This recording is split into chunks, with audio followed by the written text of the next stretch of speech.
আমি আজকে ভেন্ডির ঝাল করব, মানে যেটাকে ঢেঁড়সের ঝাল করব। তার জন্য আমি এখানে কিছুটা ঢেঁড়স নিয়ে নিয়েছি। এবার আমি এটাকে কেটে নিই। ঢেঁড়সগুলো কেটে নিয়েছি এরকম সাইজ করে, মানে একটা ঢেঁড়সকে 2 পিস করেছি। আমার খুব ভালো লাগে, মানে যেটা হচ্ছে ঢেঁড়সের ঝাল খেতে খুব ভালো লাগে। আর আমার একটা বাজে অভ্যেস হচ্ছে, আমি রান্না করতে করতে কিন্তু চা খাই। আজকে তোমাদেরকে ঢেঁড়সের ঝাল করে দেখাচ্ছি।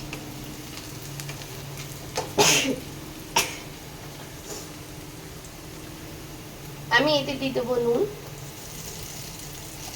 খুব বেশি দেবো না, যতটা লাগবে ততটা। তার মধ্যে দিয়ে দেবো আমি যে ঢেঁড়সগুলো কেটেছি ওগুলো দিয়ে দেবো। ঢেঁড়স সবসময় কাটার আগে ধুয়ে নিতে হয়, তাহলে যদি কেটে ধোয়া হয় তাহলে ওটা লোদ লোদ করে।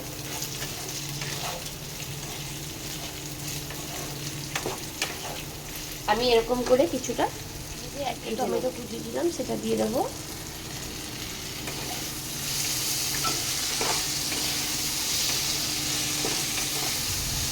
এতে আমি দিয়ে দেবো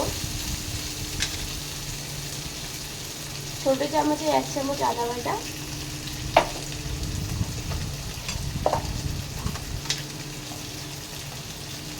কাঁচা লঙ্কা বাটা 1 চামচ,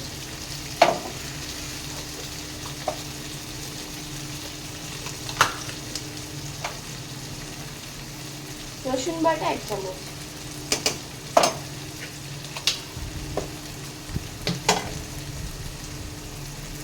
হলুদ গুঁড়ো দিয়ে দেবো,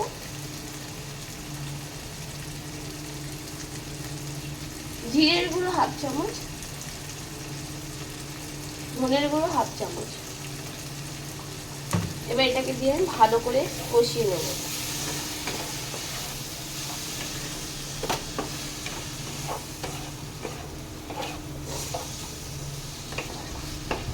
এটা ডালের সাথে খুব ভালো লাগে। আমি ডাল করে রেখেছি, তোমাদেরকে দেখিয়ে দেবো। ডাল হয়ে গেছে, এই দেখো।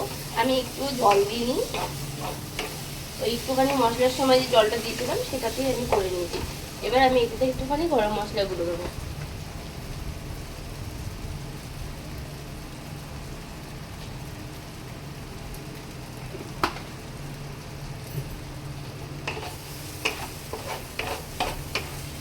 এটা পুরো মাখা মাখা একদম, মানে গায়ে গায়ে হবে, যেরকম ভাজা খাই আমরা ওরকমই, জাস্ট এর গায়ের সাথে মশলাটা মেখে থাকবে। আমার ভেন্ডি ডাল ফাইনালি হয়ে গেল। তার সাথে আমি এখানে করেছি ডাল, যেহেতু এর সাথে ডালটাই বেশি ভালো লাগবে, তার জন্য আমি এখানে করেছি ডাল।